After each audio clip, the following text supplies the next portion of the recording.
in their effort to try to appease the entitlement of Donald Trump, have tried to steal 5 congressional seats from the voters of Texas. This is not the first time we have seen folks try to appease Donald Trump. You all remember that Trump called Georgia and asked them and said, boys, I need 11,000 votes. To their credit, those Republicans said, no, we're not doing that. That crosses a line. When Trump called Governor Greg Abbott and Texas Republicans and said, boys, I need you to steal 5 seats, they said, does July work for you? Well, it does not work for us as Texas Democrats, because we recognize that this is not just about Texas. This is about ensuring that the voters get to determine the outcome of their next election. We are now facing threats. The threat that we're going to lose our jobs, the threat of financial keeping the job, and doing the job, you know that they are not worthy of public service. We as Democrats are standing up to ensure that the voices of every voter is lifted up in this next election cycle, and that the next election is not stolen from them. Please know that we do not take lightly where we are with today's climate and the threat that the FBI come to get us. We proudly stand with Californians in this moment that when faced with Texas's steel, they have met it head on with courage and with a sense of urgency to protect the entire nation. We are running from nothing. We are running to the front lines. We are running to the front lines to stand with other Democrats across the state of Texas, across the state of California, across this nation, to ensure that each and every individual has the opportunity to pick, to decide that government is for the people, by the people, and not the politicians selecting them. And so we are here because we do know that courage is contagious. And we are here to give hope to others to stand up and be courageous in this moment. I am so grateful to introduce Assemblymember Isaac Bryan as part of the California group that is here to stand with Texas Democrats.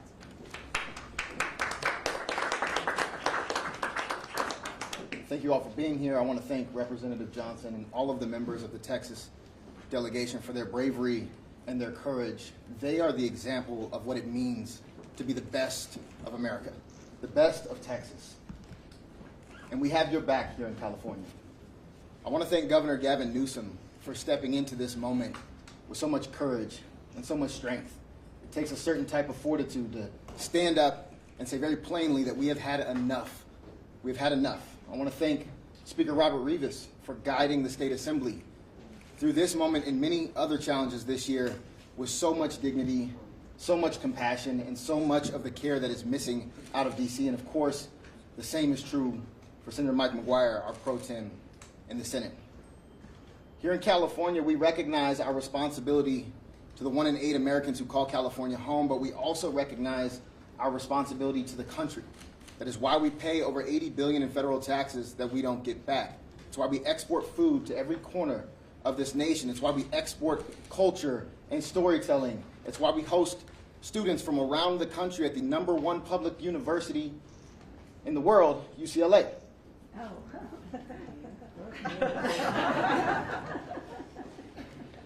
And right now, California has a responsibility to our democracy. What is happening in Texas, what is being pushed out by the Trump administration beyond Texas, is something we thought we would never see, where people's lives, their representation, their participation is willingly stifled, violently stifled, in plans that did not include public opinion, that did not include public participation, and had a pure political goal. And that goal was to consolidate power for this authoritarian in the White House. California cannot sit back and just let that happen. We have a responsibility to step up, and we're going to step up. And that doesn't mean we are abandoning our values. While I chaired the Elections Committee We proposed independent redistricting commissions for every level of California government, and it was opposed by every single Republican. We updated the Fair Max Act. It was opposed by every single Republican. We are not doing away with the independent commission that we establish every single decade, but we are meeting this moment because this is not a turn the other cheek moment while they continue to send blow after blow to the foundations of democracy. Where I'm from in Los Angeles, when they go low, we squabble up. I had the great pleasure of seeing John Lewis several times before he passed away. And he always said the same thing in every single room I was in with him. He said, if you see something that is not right, that is not fair, that is not just, you have a moral responsibility to do something about it. And that is what has brought us here today. And I have the great privilege of introducing the chair of the Senate Elections Committee, my colleague and my friend, Sabrina Cervantes.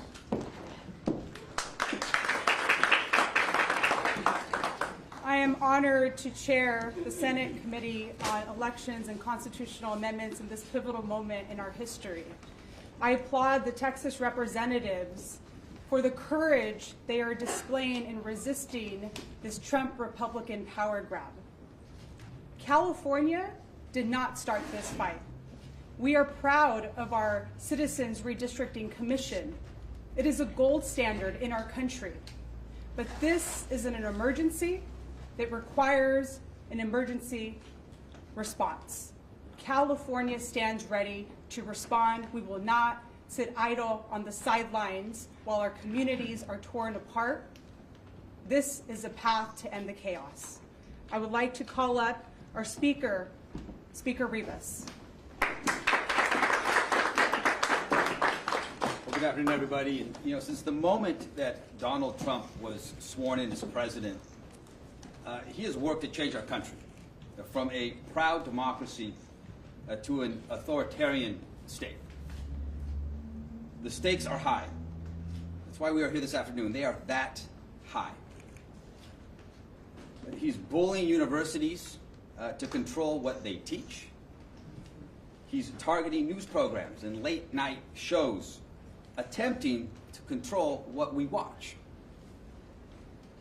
And here in California, masked ICE agents, without badges, without identification, they're shoving people into unmarked cars, disappearing them into detention centers with no accountability, and too often, no way for families to even find their loved ones. And let's be clear, they're not going to stop with the most vulnerable people or undocumented residents. History tells us that that is not how authoritarianism works. We are only 7 months into this presidency, 7 months. And the more power they get, the more they will take. And what will they do with this power? More immigration raids? More arrests? More crackdowns? More attacks on our freedoms? Well, certainly what we can expect are more negative consequences for every single American. Because of Trump's policies, millions of Californians will lose their health care.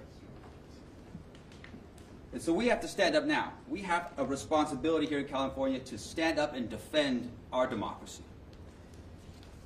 And I'm proud to stand here with the brave Democrats from Texas who are doing just that.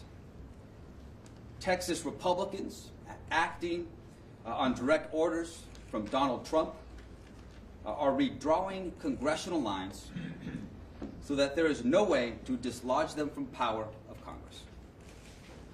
No way to hold them accountable. No way to prevent them from doing whatever they want. Well, as Californians, we're here to say absolutely not.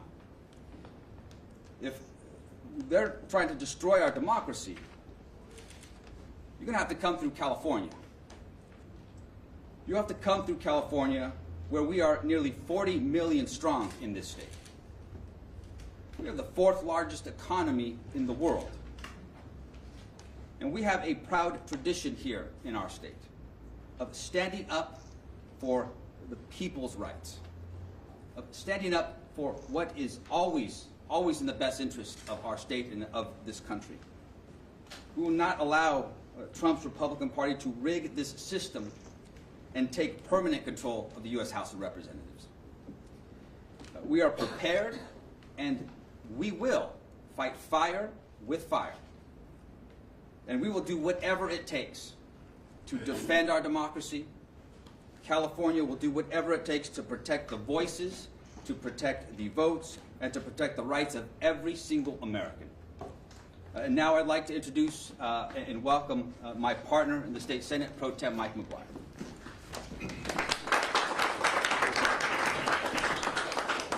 Good afternoon. Thank you all for being here. I want to take a moment to say thank you so much to Speaker Rivas. I'd like to acknowledge California's governor, thank him for his leadership, being so bold on this issue. We are incredibly grateful. The defender of democracy is here today, and that's Nancy Pelosi. We are incredibly grateful for your incredible work and legacy on behalf of all Americans. Zoe Lofgren, who chairs California Democrats on behalf of the California Democratic Caucus in Congress, thank you so much to our caucus chair, Monique Limon, to our chair of elections, Ms. Cervantes, to the assembly members, and to the patriots. The patriots are here on the front lines of democracy, risking their health and safety. These leaders from the great state of Texas, we owe them a great debt of gratitude. When I was 19 years old, I took California's oath of office for the first time.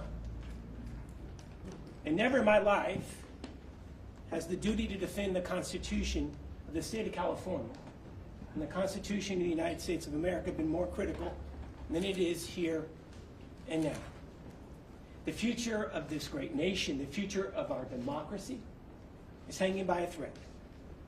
And today we are at a flashpoint set by President Donald Trump and Texas Republicans who see the writing on the wall. Because if their draconian legislative actions were to take place, they've seen the same polls we have, they're not going to win the midterms in swing seats. So what do they have to do? They have to cheat to win. Here's what we know. We know what the American people want right here and right now. They want lower prices for families, not expensive tariff taxes. That's costing American consumers hundreds of billions of dollars and devastating California's economy. People want cancer research that save lives, not golden ballrooms that stroke egos. People want a government that trusts trained scientists in real numbers, not secret police who literally are snatching innocent people off the streets of this state. Take a moment to think about this for a second. They're taking innocent people off the streets of our communities and shove them into moving vans. People want their health care. They don't want tax cuts for billionaires. So in order to win, Donald Trump has to cheat. And they've come up with this cynical ploy in Texas to be able to redraw congressional maps to silence working voters, to silence Latino and black voters, and to prop up an authoritarian presidency that is rotten to its core. All of us here, we've taken that same oath of office, and I don't mean to get emotional about it, but it's incredibly personal to each and every one of us. And that's why if Texas moves forward with this action, California has to be prepared to respond. It is our sacred responsibility to California, to our country, and we know that there is no bottom to Trump's dystopian plan. I'm firm in my belief that if the legislature puts a redistricting initiative on the ballot, I believe the people of the Golden State will do the right thing. I trust the voters of California more than I would ever trust Trump and his lackeys in Texas. You know, I've heard it mentioned before. Two wrongs don't make a right. The response that we have to be prepared for is not a wrong.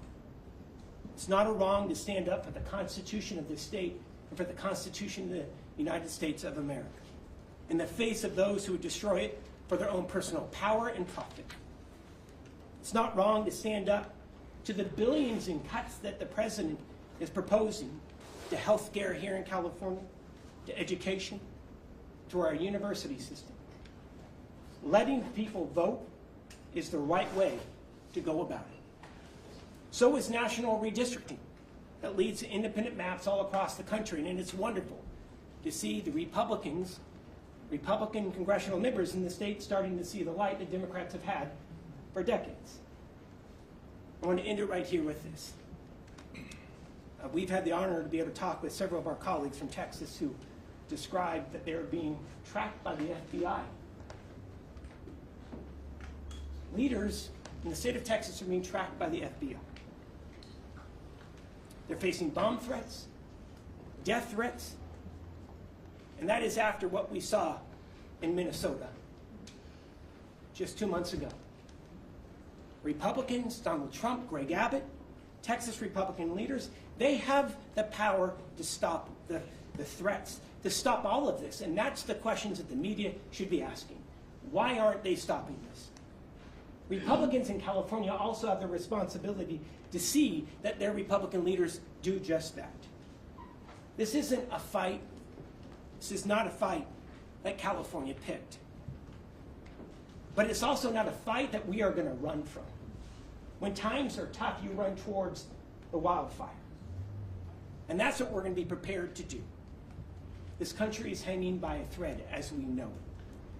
We have the duty to protect it with an ironclad commitment that we all swore before God. It is now my honor to introduce Zoe Lofgren, who has been instrumental in this process. She is the chair, the elected chair of the California Democratic Congressional Delegation. Can we please give her a warm welcome? Well, thank you very much, Mike. You know, the California Democratic Delegation has been long in favor of independent citizen commission. In fact, the commission drew our lines. We are not allowed to give them any input, and that was fine with us. I am the author of a bill in the House to require independent commissions in every state. And when Democrats were in the majority, and we had Ms. Pelosi as our speaker, we passed a bill that included independent commissions in every state.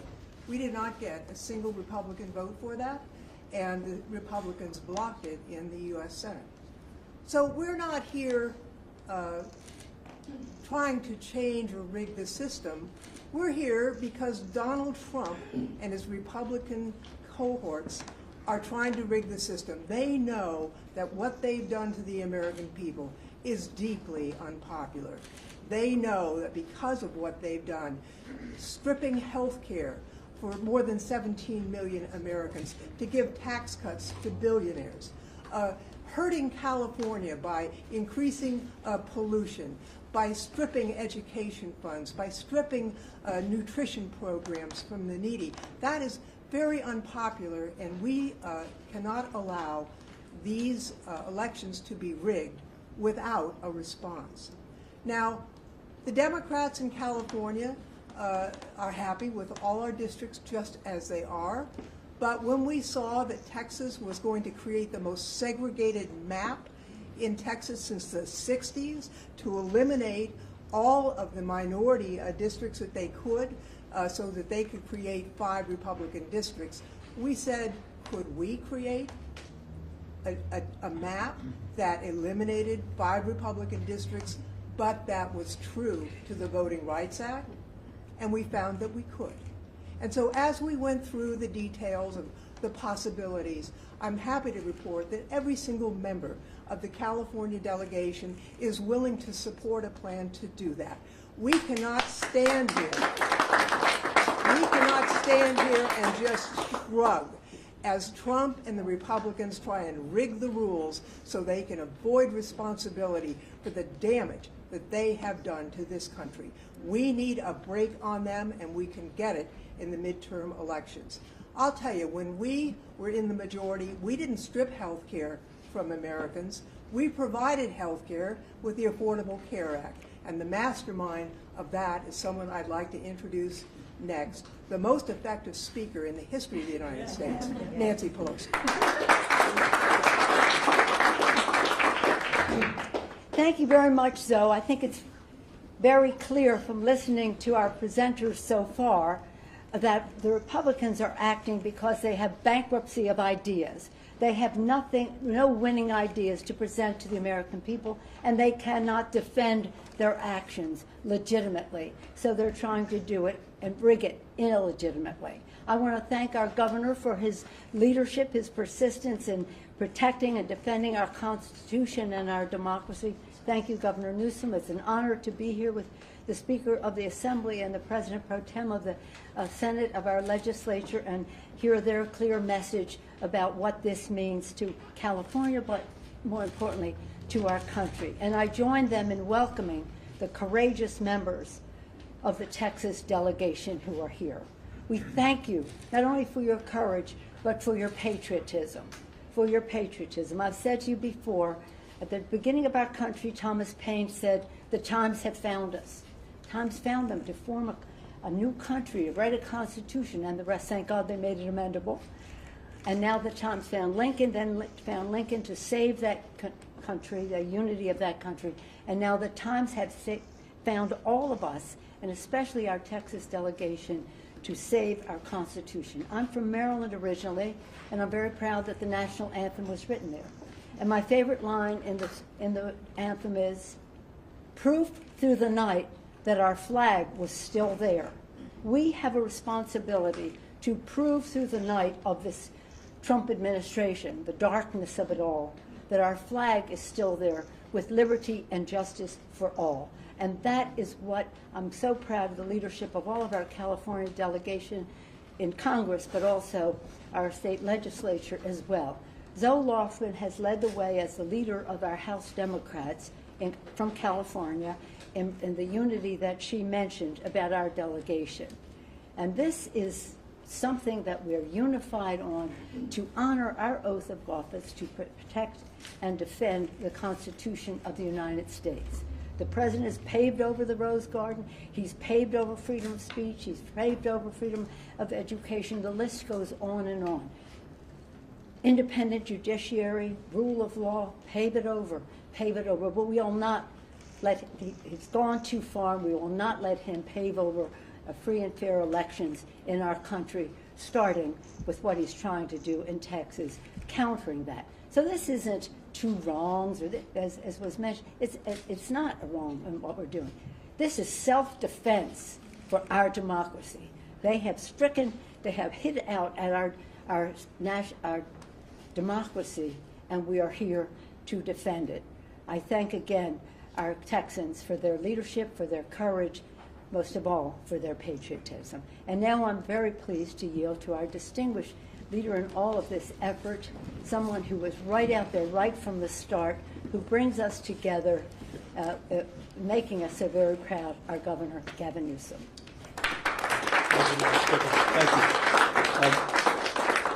Well, let me thank everybody for taking the time to be here, and let me welcome all of you to Governor Ronald Reagan's home.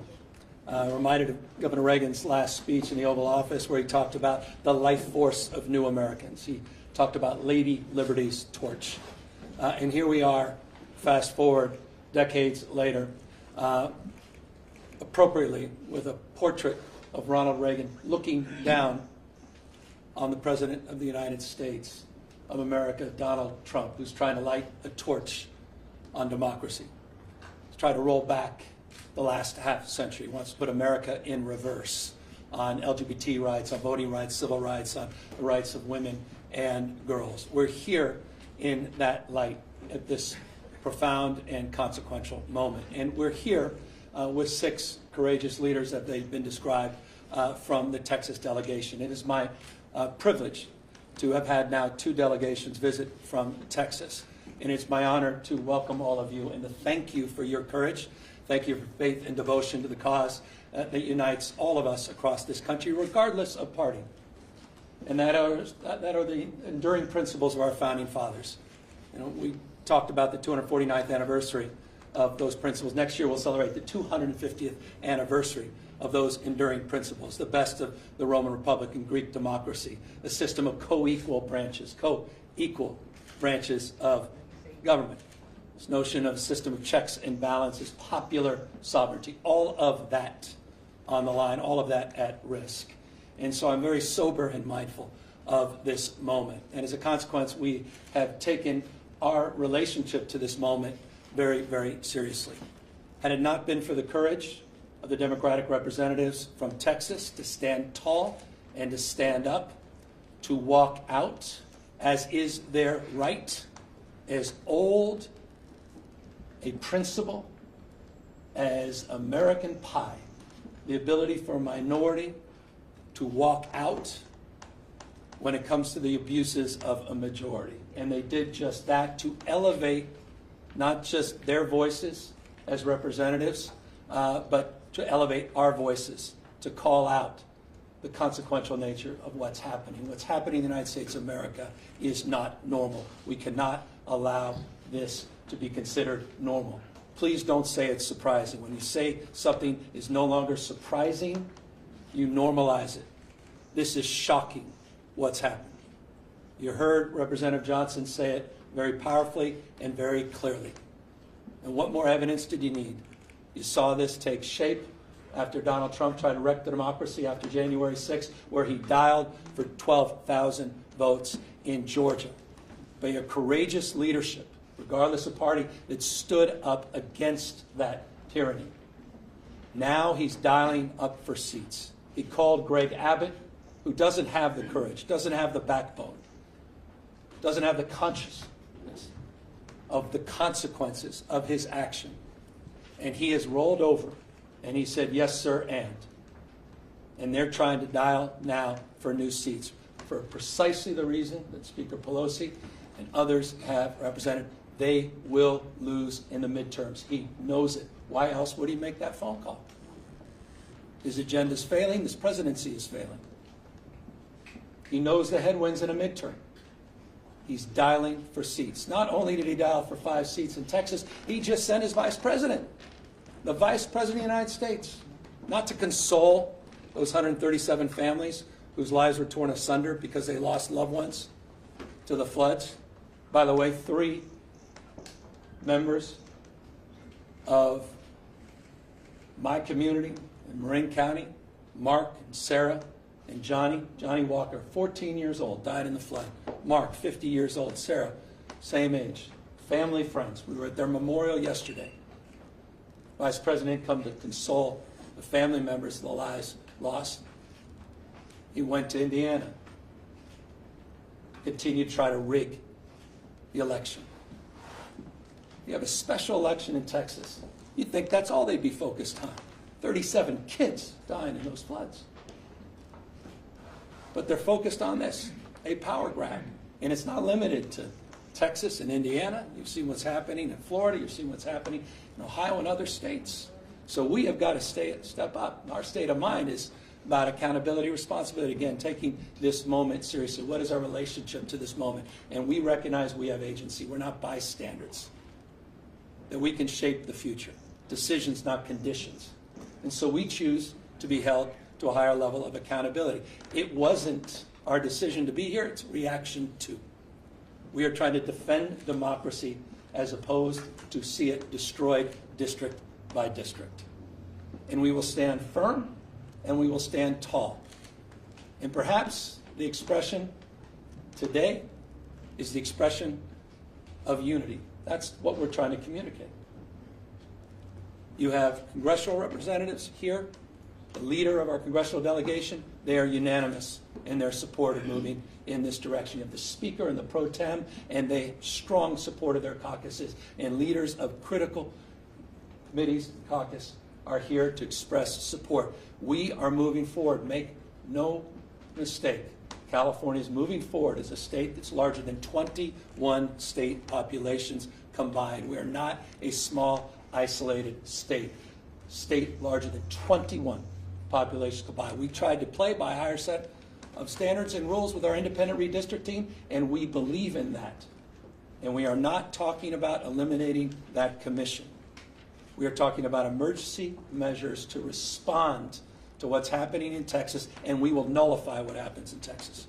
We will pick up 5 seats with the consent of the people. And that's the difference between the approach we're taking and the approach they're taking. We're doing it on a temporary basis.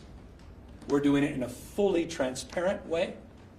And we're doing it by asking the people of the state of California for their consent and support. Mark that stark contrast to what's happening in Texas and other states. We are resolved, and we are aligned in this strategy. And I'm deeply, in closing, grateful for the leadership that's assembled here today in unprecedented time. It required an unprecedented approach, an unprecedented leadership to build the kind of consensus that we believe we have. We have till August 22nd. With the leadership behind me, they will get this on the ballot. We're calling for a special election. That'll be the first week of November. It will coincide with many other municipal elections. We will raise an unprecedented amount of attention, and we will garner an unprecedented amount of support because people understand what's at stake. Final words. Because I want to reinforce what the Speaker and the Pro Tem said. You have people disappearing in the state of California, quite literally disappearing. Warrantless search, people literally being taken from the streets. I don't think this, I know it. 16-year-old kid whose mom and dad working 20 years at the same packing facility, 16-year-old didn't even know how to get back into his own home because mom and dad disappeared going to work. Young child had no brothers and sisters. That's Trump's America. That's happening as we speak. The Guard has been federalized. And by the way, Donald Trump is continuing to federalize the National Guard through the election. Pause and consider what that may mean. There is nothing normal about this. Nothing normal about this. Conditioning aid, let me make this clear in front of the Texas delegation. I am proud, and thank you to Isaac Bryan, $83.1 billion more we provided the federal government in federal taxes than we received. Texas, for whatever reason, for its success and how Texas does punch above its weight, received $71.1 billion more from the federal government they received. But I'll tell you what, as a taxpayer, as governor of California, I am proud to stand tall to help them recover from these floods. No conditions, no politics. We're all in this together. I was proud to send search and rescue teams to support the recovery of those floods. That's my responsibility. That's what it's like to be a member of a community. We're all in this together. The idea that we're even conditioning aid and allowing that conversation to persist, that's what's at stake with this conversation. It's not about lines, it's about drawing a line, and it's all about elevating a deeper consciousness of the line that Donald Trump continues to cross. It's not about him playing by a different set of rules. There are no rules for Donald Trump. This is a serious moment in American history. And so we are here to meet this moment head on. And we look forward to a successful campaign, and we look forward to continuing to do what we can to have the backs of these courageous leaders who are back here in the state of California, sharing their voice as we share their action and passion at peril that this democracy may not live. With that, we're here to answer any questions. Do you not want UCLA to settle with the Trump administration? Are you taking any actions to fight? Yeah, we'll sue. I mean, this is a separate topic, but it's not necessarily disconnected from this topic. Donald Trump today is trying to silence academic freedom. He's attacking one of the most important public institutions in the United States of America, one of the finest institutions of higher learning in the world, one of the great research institutions in this country, one of the reasons California is the tentpole of the U.S. economy, one of the reasons we have more scientists, engineers, more Nobel laureates than any other state in this nation. He has threatened us through extortion with $1 billion fine unless we do his bidding. So as long as I'm governor, I will stand tall and push back against that. And I believe every member of California legislature feels the same way. We will not be complicit in this kind of attack on academic freedom on this extraordinary public institution. We are not like some of those other institutions. that have followed a different path. Governor, given the timeline that you've mentioned on the special election, it sounds like the California legislature will have 5 days to basically set the election. When will the maps be released to give the public ample time to at least review them? Well, that's a question for all of our folks here, but bottom line, it's going to be in their ballot box. It's going to be on their ballot. So it's about as transparent as it gets. I have not been privy to the map. I'm mapping out a strategy to make this successful. I have not looked at any maps. I told you that yesterday, told you that last week, and that continues to be the case today. As it relates to that map and that process that's going through, by the way, it's very transparent because these are familiar maps. The independent redistricting has taken over 10,000 hours of testimony and public comment over the years, and they've bandied about many of these maps that have been seen before. So it's a very familiar process. It's not a very complicated process. It may appear to be, but it's not. But the process we want to make very transparent, and that's the idea of putting the maps on the ballot. And that was something for me was a red line, and it's something that I think is foundational in terms of this effort. So does it not matter what people think in the 5 days that the legislature has the time? I mean, this is for really legislative leaders. Is 5 days an adequate enough time for the public to review what you will present to them on the ballot? So I can tell you this, Ashley, that maps we anticipate will be available next week. Our work began with the work that was already done, as the governor just mentioned, by our independent redistricting commission.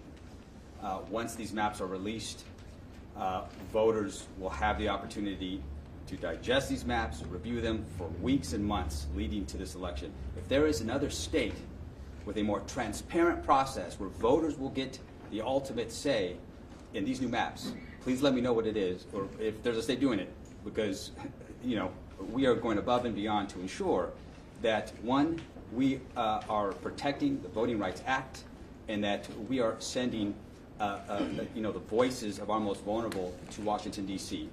But when it comes to the maps, we anticipate these maps to be available next week. Governor, I have a question.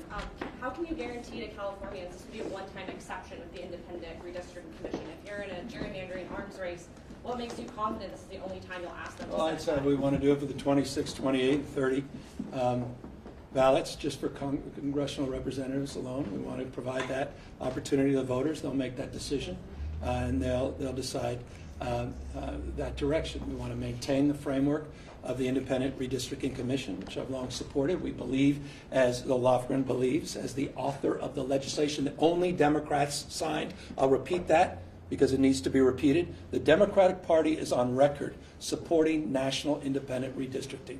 The Democratic Party is on record. The Republican Party is nowhere to be found on that. But we're not going to unilaterally disarm in the state of California. We tried to lead by example with the Independent Redistricting Commission.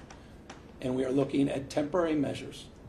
And that is my intent, and that is the direction that ultimately will be made by the public. I have a question for the Texas reps. What's your reaction to your Attorney General suing you guys today for leaving the state? I mean, it just follows the long line of threats, right? I mean, we can tell they're desperate. I mean, they are throwing everything at us that they can. The loss of leadership, the financial ruin, the threats that they are putting out into their group. And then, of course, my colleague here, they have filed litigation to try to vacate seats. They are trying to overturn the will of the electorate before a time as said, because they are afraid of voters. Not only do they want to take out 5 congressional seats and steal them, they now want to take out the representatives that are actually standing up against them attempting to rig the next election cycle.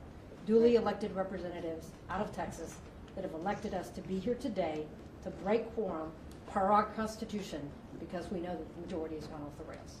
I'm State Representative Gina Hinojosa, and I'm one of the legislators in Texas who is facing a threat by our Attorney General to be removed. You should know, just 2 days ago I checked in with my office. We had 700 calls on this bill proposing a new map. That hasn't even been out a week for the public to see. 4 were opposed.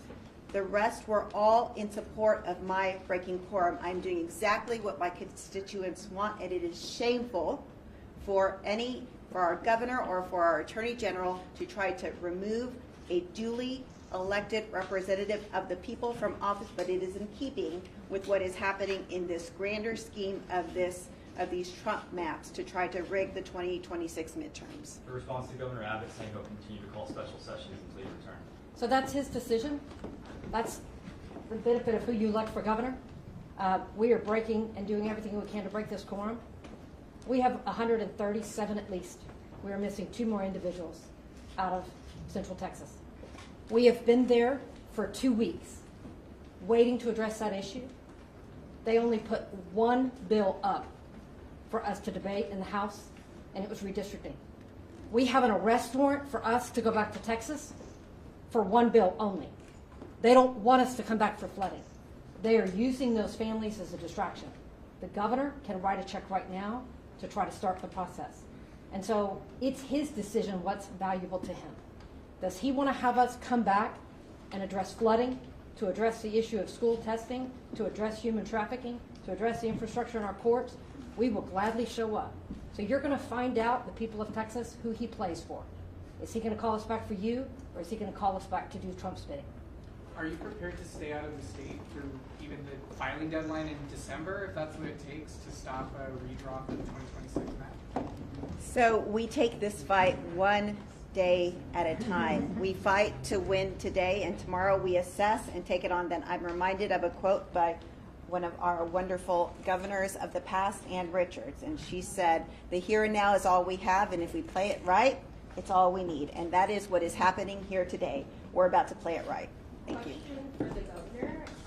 If California redraws districts for Democrats to try to pick up 5 seats, that would only cancel out what Texas is doing, but Republican-led states, including Florida, Ohio, Missouri, and Indiana, will or are considering redrawing their own lines, and Democrats don't control enough states or have enough districts to pick up to counter that.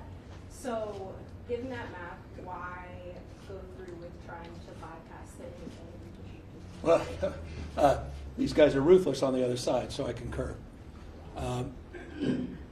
That said, we can control what we can control. It's not what happens, it's what we do in response to what happens. Here's what we can do in response. There's other states that can act not dissimilarly to California, but none can act, I guess, with the scale and scope that we can. So that would be my response. It's always the right thing to do the right thing. It's always the right time to do the right thing. And our response is what we can control, and we can encourage others through the power of emulation to consider the approach that we've taken based upon their unique circumstances. Most states don't have independent redistricting. Many states have supermajorities in their legislature. There are a number of other states, as you know, that are considering democratically led states, and not just Republican-led states, that are considering similar actions. But we're not going to unilaterally disarm. We're not going to allow them to roll us over, and at least we will have the power of expressing ourselves very powerfully that everything they did in Texas, all the fire and fury, signified nothing. That we neutralized it. We nullified that. We don't move unless they move. This is triggered. They drew first blood. We're responding to this action. And this is how we choose to respond. And I hope other governors and other leaders across the country do the same. Governor, last question. In a hypothetical, if it is triggered and voters do not approve it, is there a backup plan? Is there a plan B if Texas moves? I think the voters will approve it. I think the voters understand what's at stake. Look, I'm not naive. We live in the most un-Trump state in America. And I think people understand, boy, do they understand, intimately understand what's at stake with Donald Trump. What more evidence you need today, a couple days ago, with a Penske truck where people just jumped out, racially profiling people. Look at what just happened, UCLA. What more evidence do we need? And so I think I have all the confidence in the world of the wisdom of the voters of this great state. And I'm not just talking about Democrats. I'm not just talking about independents. We believe in independent redistricting. That will be on the ballot. We believe it should be nationalized. That will be on the ballot. We have the opportunity to send a message enough, and I believe Republicans, not just Democrats and independents, will meet that call, and we will overwhelmingly support this change. Governor, Maybe we're out of time.